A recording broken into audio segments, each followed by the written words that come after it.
Newspaper क्यों पढ़ें? अरे सर क्यों कर रहे हो? बहुत से बच्चे ने मुझसे कहते हैं सर वो फलानी जो है कोचिंग का मैगजीन आता है पढ़ ले उसको सर, वो अभी किसी बच्चे ने लिखा वो फलाना जो है वो वीडियो है देख ले सर उसको। न्यूज़पेपर क्यों पढ़ें? और शायद इस बात को सुनने के बाद, मैं आपके जीवन से एग्जांपल लेता हूं, शायद इस सुनने के बाद न्यूज़पेपर के प्रति आपका नजरिया बदल जाएगा। ठीक है, ये मैं आपको गारंटी के साथ कहता हूं। चलिए अब मैं बात करता हूं, एक कहानी सुनाता हूं। एक किसान, उसके पास एक खेत है, ध्यान से सुनना मेरी कहानी को। उसके पास 1 हेक्टेयर खेत है, ये हमारा किसान। अब इस खेत में जरा ध्यान से समझना, बहुत कूल और काम होकर समझने की कोशिश करो। मैं तुम्हें वो बता रहा हूं जो हमारी एजुकेशन सिस्टम में नहीं बताया जाता, जो हाइड किया जाता है। तुमसे कहा जाता है नहीं पढ़ो पढ़ो पढ़ो पढ़ो, क्यों पढ़ो भाई, क्यों पढ़ो? उसका मुझे पर्पस तो बताओ, मेरा दिमाग एक्सेप्ट नहीं कर रहा है। मैं कह रहा हूं मैगजीन पढ़ के मेरा काम हो जाएगा, मैं बहुत स्मार्ट हूं, मैं बहुत शाना हूं, मैं तो मैगी वाला स्टूडेंट हूं। तो मैं आपको वो कारण बता रहा हूं कि आपके दिमाग को क्यों न्यूज़पेपर पढ़ना चाहिए। आप जरा ध्यान से देखिए। और क्यों मैंने आपको पहले दिन कहा था कि विगोरस रीडर जब तक नहीं बनोगे, याद है मैंने आपको सबसे पहले क्वालिटी रीडिंग बताई थी। अब उसके साथ मैं आपको अटैच करता हूं। मान लो उसके पास 1 हेक्टेयर खेत है फॉर एग्जांपल। अब आपसे सवाल पूछता जा रहा हूं, आप जवाब मुझे देते जाओगे। अब इस 1 हेक्टेयर खेत में अच्छी फसल के लिए 10 किलो बीज की आवश्यकता पड़ेगी मिनिमम, कि अगर अच्छी लहराती फसल हो तो न्यूनतम 10 किलो बीज डालना ही पड़ेगा। इस 1 हेक्टेयर में हमें मान लो एग्जांपल हमने 10 किलो बीज की आवश्यकता पड़ेगी। अब आप मुझे बताओगे अच्छी फसल के लिए आपके ऑप्शंस क्या होंगे? 8 किलो बीज, 10 किलो बीज, 11 किलो बीज, 7 किलो बीज। अगर आउटपुट तुम बहुत अच्छा चाहते हो, इसमें से आप क्या डालोगे? आपको ये पता है कि चिड़िया कुछ दाने चुग जाएगी, कुछ बीज खराब हो जाएंगे, कुछ सड़ जाएंगे, ठीक है, वो 10 के 10 जो है वो आउटपुट नहीं आएगा। मुझे ये बताओ कि तुम इनमें से क्या ऑप्शन उठाओगे? 8 किलो बीज, 10 किलो बीज, 11 किलो बीज या 7 किलो बीज? आपका ऑप्शन क्या होगा? हाँ प्लीज, प्रैक्टिकल नहीं हो ना। मैंने कहा यूपीएससी बहुत व्यवहारिक एग्जाम है, यूपीएससी व्यक्तित्व का इम्तिहान है, व्यक्तित्व के अंदर चीजें छुपी होती है, यानी कि आप प्रैक्टिकल बात करो। आप किसी को जाकर कहोगे मैं भारत से गरीबी हटा दूंगा, गरीबी हटा दूंगा, आता जाता तुम्हें गरीबी के आंकड़े भी नहीं पता है, जमीन पे कभी काम नहीं किया, मैं आईएएस बनूंगा, गरीबी हटा दूंगा, होगा तुमसे कुछ नहीं, फ्रस्ट्रेट होकर घूमते रहोगे। तो बहुत प्रैक्टिकल एग्जाम है। देखो ज्यादातर लोगों ने मुझे जवाब दिया 11 किलो, कुछ लोगों ने कहा 10 किलो, ठीक है। अब ये कोई है जवाब जोशी साहब वो 7 किलो में ही, मतलब मिनिमम रिक्वायरमेंट 10 किलो की, या तो इनके ये इनका कानपुर खराब है या इनका जो है ये वाला हिस्सा खराब है। भाई मुझे मिनिमम रिक्वायरमेंट 10 किलो की है तो मैं 7 किलो बीज बोऊंगा तो अच्छी फसल मिलेगी मुझे। ये वही है जो आईएएस की तैयारी करने आते हैं, पीसीएस पर लगते हैं, एसएससी नहीं निकलता है और आरओ में भी सेटिस्फाइड नहीं हो पाते हैं बेचारे। ये वही है, तुम्हें भी समझ में आना चाहिए तुम्हारे बीच में कौन लोग हैं। ऑब्वियस सी बात है, मैंने अभी आपको बताया कि कुछ एरर होंगे, ठीक है, कुछ एरर होंगे। क्यों? मेरी मिनिमम रिक्वायरमेंट 10 किलो बीज की है, अगर 10 किलो बीज में नहीं करूंगा तो खेत में बीज पर्याप्त नहीं होंगे। अब पर्याप्त बीज ही नहीं होंगे तो फिर आपकी फसल क्या होगी? खराब हो जाएगी, कुछ नुकसान भी होगा, चिड़िया कुछ दाने चुग जाएगी, हर एक चीज है। तो यानी कि मुझे मिनिमम जब मेरी रिक्वायरमेंट 10 किलो बीज की है तो मैं उससे ज्यादा ही उसमें डालूंगा, 10.5 किलो 11 किलो बीज में ऑप्शन में डालूंगा, ताकि अगर कुछ खराब भी हो जाए तो मेरा क्या है, मेरे लिए जरूरी क्या है? आप एक किसान हो तो आपके लिए आपका आउटपुट यानी आपकी फसल जो है वो सबसे इंपॉर्टेंट है। आपकी फसल सबसे इंपॉर्टेंट है भाई, तभी तो वो बेच के जाओगे और पैसा कमाओगे। अगर आपको आपके खेत में अच्छी उपज ना मिले तो भारतीय किसान देखो कितना गरीब है, कितना संघर्ष कर रहा है, इसी वजह से ना, क्योंकि उसकी उत्पादकता कम है। चाइना हमसे कई गुना ज्यादा उत्पादकता करता है, आपने पढ़ा होगा, सुना होगा, बहुत सिंपल सा फंडा है, ठीक है। तो ये जितने भी आइडियलिस्टिक है, जैसे अब किसी ने कहा 10 किलो, तो हमें पता है कि उसमें कुछ खराब हो जाएंगे, कुछ चिड़िया चुग जाएगी। ये वो लोग हैं जो कभी खेत में नहीं गए, इन्होंने यूपीएससी नाम का जो संसार तो बुना है, लेकिन जमीनी स्तर पर इनके अंदर कोई भी ऐसी चीज नहीं है, प्रशासनिक सेगमेंट नहीं है कि वो जमीनी स्तर पर इसको देखे। ये चाहते हैं आईएएस बनेंगे, भारत की गरीबी भी दूर करना चाहते हैं, भ्रष्टाचार भी खत्म कर देंगे, लेकिन सिर्फ ख्यालों में, ठीक है। तो ये ख्याली वाले पुला वाले हैं। तो ऑब्वियस सी बात है कि अगर मुझे 10 किलो रिक्वायरमेंट है तो मैं कम से कम ये दो तो मैं बात ही नहीं करूंगा, इन दोनों पे तो मैं बात ही नहीं करूंगा। जिन लोगों ने इसका जवाब दिया है वो अभी से थोड़ा सा अपना माइंडसेट तैयार कर लें कि अगर वो यूपीएससी के बारे में सोच रहे हैं तो थोड़ा सा रुके और किसी और चीज के बारे में विकल्प लेना शुरू करें, क्योंकि वो प्रैक्टिकल नहीं है, ठीक है। माफ करना मैं थोड़ी खरी बोलता हूं, लेकिन क्या होता है कि आपका समय बच जाएगा, आप बेकार में अपना यहां समय क्यों लगा रहे हो। अब मुझे कम से कम पता है कि मेरे लॉसेस भी होंगे, तो मुझे जितनी रिक्वायरमेंट है मिनिमम उससे मुझे ज्यादा इनपुट देना पड़ेगा, ठीक है। क्यों? अब देखो ना, क्या तुमसे मैंने 100 बातें कही, क्या 100 की 100 तुम्हें याद रहेंगी? कभी नहीं याद होती, कभी याद ही नहीं होंगे, उसमें कुछ भूलोगे, कुछ इधर से उधर होगा, तो आप उसमें से एक एब्स्ट्रैक्ट याद करते हो। अब यहीं पर मेरा पॉइंट है, आपको मेरा ये पॉइंट पहुंचा या नहीं पहुंचा? से एक विजेंद्र बांद्रा करके हैं, अब इन्होंने कहा कि सीड नहीं मुझे फसल चाहिए, तो ये प्रक्रियाओं पे फोकस नहीं है, ये सीधे आईएएस टॉप करना चाहते हैं। जैसे मेरे पास एक स्टूडेंट आया था, मुंह में तंबाकू डाल के मैं आईएएस टॉप करना चाहता हूं, बताइए अब क्या पढ़ाएंगे? तो ठीक है, तो मैंने कहा पहले मुंह में तंबाकू थूक के और फिर तुम्हें हम आईएएस टॉप कराएंगे। तो इसका मतलब है they are focusing on the कि मैं आईएएस टॉप करना चाहता हूं। बहुत से बच्चे, आप भी लिखते होंगे आईएएस टॉप करना, लेकिन प्रक्रिया फॉलो नहीं करना चाहते। जब बीज नहीं बोगे तुम्हें फसल कहां से मिलेगी? जब तक यही बात मैं तुम्हें समझाने की कोशिश कर, if your process is right, अगर मैं ये सेमिनार क्यों ले रहा हूं, मैं आपको प्रक्रिया स्थापित कर, मैं कोई आपको जो है वो बहुत ऊटपटांग बातें, डेली मैं आपको कुछ ना कुछ नए मैकेनिज्म बता के जाता हूं, राइट। मैं आपको जो है वो इंपॉर्टेंट सेगमेंट बता के जाता हूं। क्यों बताता हूं? क्योंकि अगर आपकी प्रक्रिया सही है, प्रक्रिया मतलब आज का मेरा काम सही है, कल अपने आप सही हो जाएगा, हफ्ता अपने आप सही हो जाएगा, महीना अपने आप सही हो जाएगा, साल अपने आप सही हो जाएगा, रिजल्ट मेरे हिस्से में आएगा। और हर समय आइए स्टॉप करना, मैं रिजल्ट जो है दांतों के नीचे जो है वो नाखून चबा चबा के कर, मुझे रिजल्ट अच्छा करना है, पढ़ाई मुझसे कुछ नहीं हो रही है, रात दिन सर मुझे बड़ी घबराहट हो रही है, मैं आइए स्टॉप कर पाऊंगा कि नहीं कर पाऊंगा। अरे कुछ नहीं होना तुमसे, प्रक्रिया फॉलो करो। If you follow the process, result outcome. कर्मण्येवाधिकारस्ते मा फलेषु कदाचन, बहुत पहले भगवद गीता में कह दिया गया कि कर्म करो। कर्म का मतलब होता है प्रोसेस को करो, जो तुम्हारा काम है उसको जो है वो आउटपुट जो करो, आउटपुट अपने आप आ जाएगा। So follow your procedure, result automatically वो तुम्हारी जगह पर आएगा। यहां ये बताने की कोशिश कर रहा हूं कि आप ऑप्टिमाइज ही करोगे। यानी अब यहां पर ध्यान से समझो हमारे माइंड के साथ क्या हो रहा है एनएलपी में। हमारा दिमाग एक खेत की तरह है, ठीक है, बहुत ध्यान से समझना।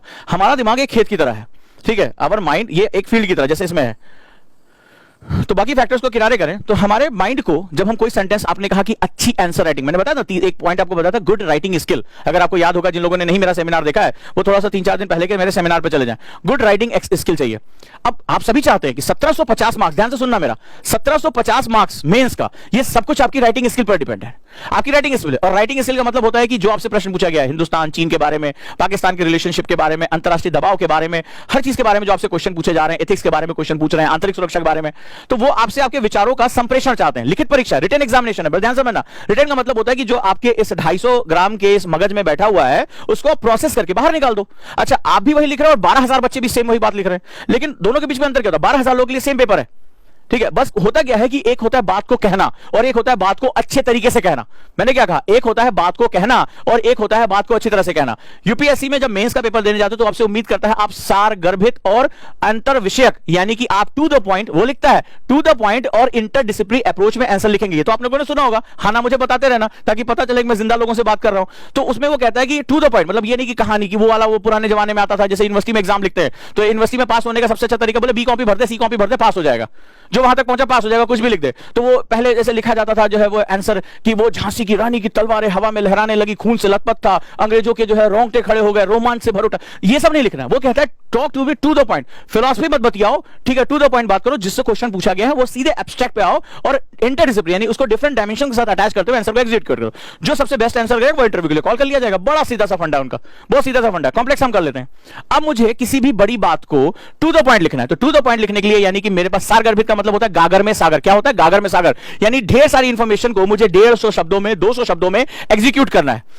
सबसे बहुत जो चैलेंज होता है मेंस का, वो सबसे बड़ा यही होता है कि मुझे जो अपनी बात कहनी है, मुझे 200 शब्दों के अंदर अपनी बात को एग्जीक्यूट कर देना है, इतनी बड़ी बात को। यानी मुझे गागर में सागर की आवश्यकता पड़ेगी। अब मुझे अपनी बात को कहने के लिए अच्छे ढंग से मुझे शब्दों की आवश्यकता पड़ेगी, मुझे वाक्य संरचना की आवश्यकता पड़ेगी। I need some more word, I need more precise structure. आप लोगों ने देखा होगा यूट्यूब पे तमाम जो टॉपर्स की कॉपियों का हिसाब किताब दिया होता है, आप उनकी लाइंस पढ़ो, वो टू द पॉइंट और बहुत ही डीपली, जो बात आप 4 लाइन में कहते हो वो बात वो 2 लाइन में कह जाते हैं, और वो आपकी अपनी स्पेस बचा ले जाते हैं, अपना टाइम बचा ले जाते हैं, ठीक है। आप ढेर सारे प्रीपोजिशन यूज करते हो, और, तथा, परंतु, किंतु, और बात को जोड़ते चले, आपका दिमाग प्रोसेस कर रहा होता है।